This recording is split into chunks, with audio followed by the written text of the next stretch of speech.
Ang hapon guys, ito nga pala yung si Cattle Page, ang inyong tagapaglingkod. Wow! Pala guys, ay meron tayong magandang session hapon kasi ngayon ay Biyernes, meron kaming naisip na pulutan. Kasi wala kami naisip na pulutan, Biyernes pa yun, bukas pa yung sahod eh.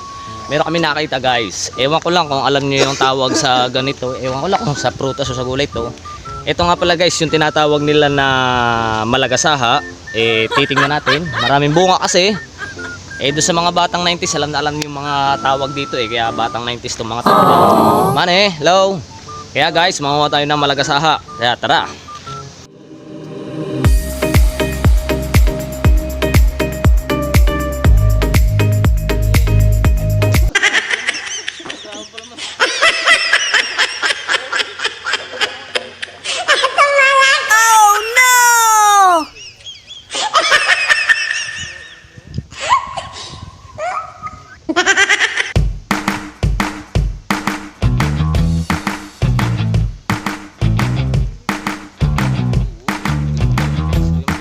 Guys, yung mga malagasaha medyo natutuyo na yung ano niya. Ito siya Yan. Ito yung tawagin ng malagasaha, doon sa may alam. Ito daw ay nakakain pero talagang tunay, nakain na namin to Pupulutanin namin kasi napakasarap nito para tong minani. Kaya guys, tara.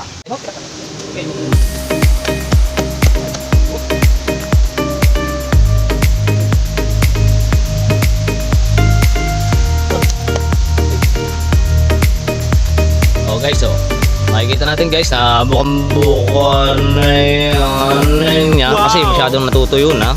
Kaya guys, mamaya papakita namin kung yung paano pagluluto nito. Masarap daw to para tong minani Kaya mamaya pupulutanin natin to guys. Kaya gala. Bago natin matikman itong malagasahang itong mani, syempre paghihirapan muna natin. Hihimay-himay muna natin yan guys sa lalagyan para matanggal doon sa pinakang ano niya. At mamaya, at makikita natin guys yung pagluluto ng malagasahang yan at matitikman natin. Siyempre kung gusto nyo, tikman nyo na rin. Guys, at makikita nga pala natin na nilalagyan na nga pala ng asin yung ating lulutuan na kasirola. Wala kasi tayong kawali dito kaya ito na lang yung paglulutuan natin. Siyempre papatakan natin yan ng kaunting mantika para naman walang pinagkaiba sa pagluluto ng popcorn. Siyempre alog-alogin natin ng kaunting yan para makita natin. At ito nga pala guys yung malagasahan na nahimay na.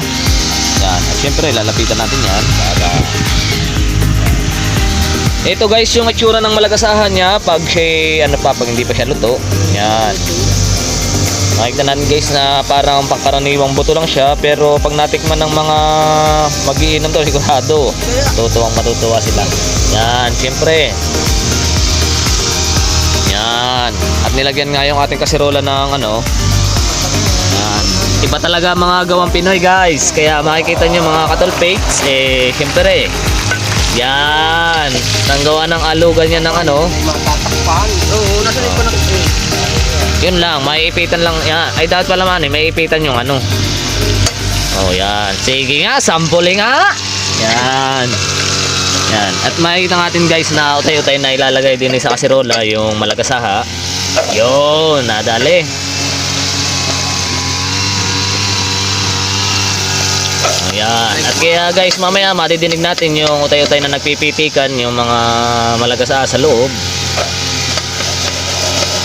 Yun, nadali mo. Sige. Para nag-aalog ka ng mani. Yan.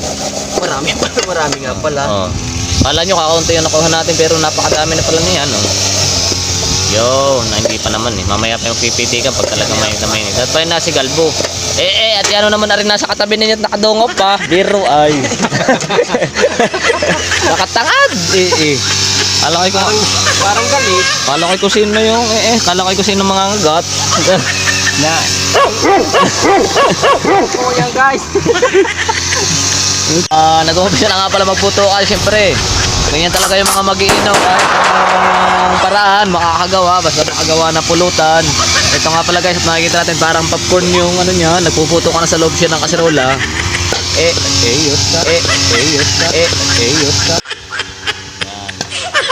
Guys, at pinasigalbo na nga guys yung apoy para huwag mong kabuksan at baka siguradong umalsa yan.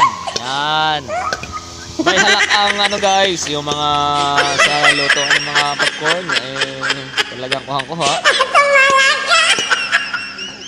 Pamalag. Yan. At ilang minuto na nga guys at mag-uumpisa na ang ating special session. Yan. At talaga mga ohon na ang ating mga mag-inom. Sa Hinebra. Yes. Ohon na sa gin, Ginebra. Maya.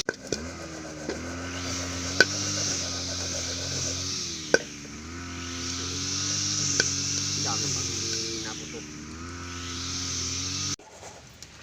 Magkasunog na, bakit parang hangin na. Fakes at natitikman natin yung kinuha natin na malagasaha. Ito nga pala ay kakaluto lang. Tikman natin kung anong lasa nito. Anong sarap. Kaya guys, dun sa mga